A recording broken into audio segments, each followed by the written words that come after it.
Bonjour à tous, aujourd'hui on se retrouve avec une grande star accomplie, un millionnaire qui a tout réussi dans sa vie. Monsieur, comment ça va? On va commencer par quelque chose. Oh, ça Je commence. ne comprends pas les gens qui vont pas bien. Tu connais Freud?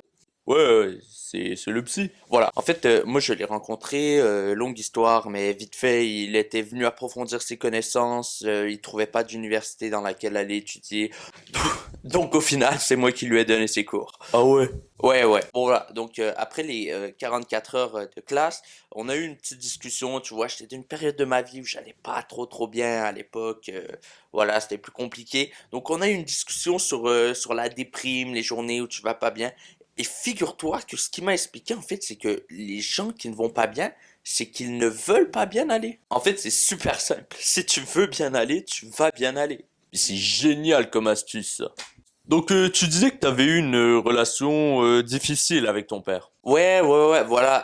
Bah en fait, moi concrètement, j'ai jamais vu ou connu mon père réellement, donc c'est ma mère qui m'a surtout éduqué, mais surtout, et ce qui est super important dans ma vie, c'est que je me suis énormément auto-éduqué. En fait, voilà. Donc de fil en aiguille, avec l'auto-éducation, bah j'ai appris les vraies choses de la vie, quoi. Exact. T'es jamais allé à l'école en fait. Ben, en fait, si, j'y suis allé, mais pas en tant qu'élève. Tu vois, il y a un mec, Maroon 5, qui a développé une théorie qui dit que la meilleure manière d'apprendre, en fait, c'est pas d'aller dans les cours, c'est carrément de donner les classes. Donc, moi, juste un peu avant ma naissance, je tombe sur cette théorie, puis une fois ma naissance, ma mère décide de déménager à Boston. Donc, Boston, La statue de la liberté. Harvard, voilà. Donc, bah, moi, je me rends à Harvard quelques mois après ma naissance. Je commence à donner des cours informatique, langue anglaise, crypto, tu vois, je suis déjà bien en avance. Ça, c'était dans les années, tu vois, les années 70, 80. Je commençais déjà à donner des cours sur la crypto. On n'avait pas encore inventé ça, mais bah, je savais que ça allait marcher, en fait. Tu vois, moi, je pense pas comme tous les autres. Je savais déjà que ça allait super bien marcher. Donc, c'est comme ça, en fait, que j'ai commencé à développer mes connaissances. Et, tu vois, bah, c'est ce qui m'a permis vers l'âge de 8 ans de faire mon premier million. Voilà. Et ça c'est une méthode que tu conseilles, j'imagine. Bah, en fait, j'aimerais te dire que oui, mais clairement, les gens n'ont pas la capacité simplement de faire ça. Intellectuellement, ils ont pas les capacités. Ouais, bah logique quoi. Du coup ton père tu l'as rencontré ou jamais carrément? Ouais. En fait, je l'ai rencontré 2, 3 jours, si je me trompe pas. Il m'a donné quelques bouquins à lire, voilà, des bouquins que j'ai lus, évidemment. Et bah, ces bouquins, c'est ce qui m'a tout appris sur le business. Tu vois, pas besoin des grandes écoles ou quoi que ce soit, ça sert à rien l'école, honnêtement. J'ai lu ces bouquins-là et après, voilà, la vie a tout de suite été beaucoup plus facile. Je remercierai jamais assez mon père pour ça. Voilà. Peut-être d'ailleurs que tu connais mon père. Il a un nom un peu dans le domaine, Monsieur Rocancourt, Christophe Rocancourt. Peut-être que ça dit quelque chose. C'est vraiment un mec super. Mais après, moi, j'ai décidé de couper les ponts, de continuer mon chemin tout seul. Puis vers 13 ans, en fait, j'ai décidé de lancer mon premier business avec les connaissances que j'avais eues dans les livres.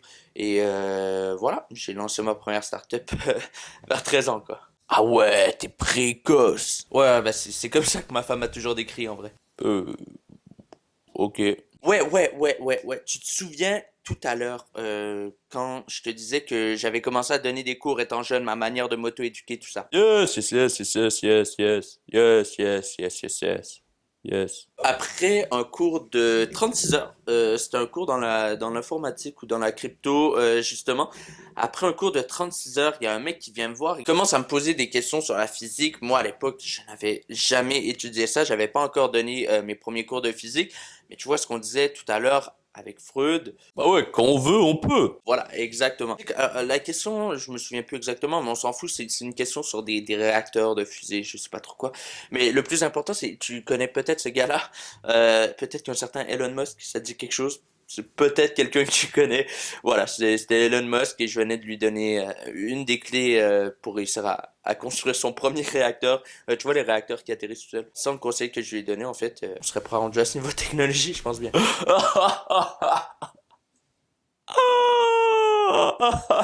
Oh, d'ailleurs, tu sais de où ça vient le nom SpaceX?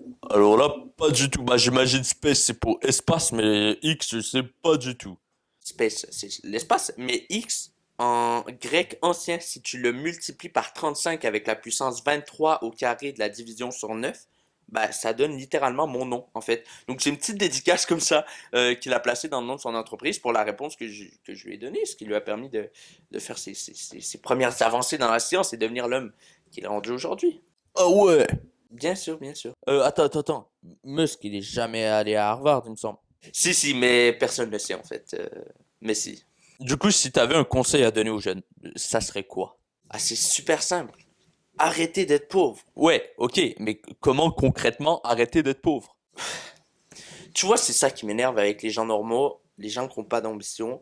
Ça, c'est une question de base. C'est super simple. Pour arrêter d'être pauvre, il faut devenir riche, en fait. C'est la manière. Mais j'ai l'impression que pour les gens normaux, c'est un concept qui est trop loin pour eux, alors que c'est un truc de base. J'ai parlé avec des milliardaires et même des gens encore plus riches que ça, mais on ne sait pas encore. Et putain, mais c'est pour ces gens-là, des gens exceptionnels. C'est d'une simplicité, mais pour la plaie, pour les gens normaux, on dirait que c'est quelque chose d'abstrait, qui comprennent pas. J'arrive pas à comprendre pourquoi. D'ailleurs, tu veux une anecdote?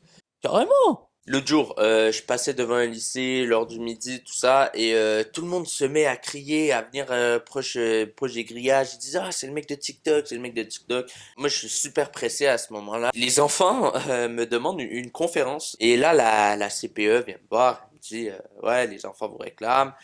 S'il vous plaît, elle m'implore carrément, elle m'implore, les genoux à terre, les mains croisées, elle m'implore, elle me dit, venez rendre nos enfants riches. Moi, je dis à la CPE, viens, on va dans ton bureau, il va falloir qu'on négocie. Donc, du coup, on va dans son bureau, je renégocie un peu, et finalement, la meuf, elle me twerk dessus. Elle me twerk dessus, carrément. Moi, je remarque un talent incroyable chez cette meuf pour twerker. Moi, j'ai un peu cette capacité, j'arrive à spotter, en fait, quand les gens ont un certain talent. Il fallait en faire quelque chose. Je lui ai dit, c'est bon, je vais faire ta conférence, mais avant, je t'écris 2, 3 lignes. Je lui ai écrit un business plan, rapidement, et cette meuf, maintenant, tu la connais et pratiquement tout le monde la connaît, une certaine Mia Khalifa. Et maintenant, dans mon pieu, quand je le veux.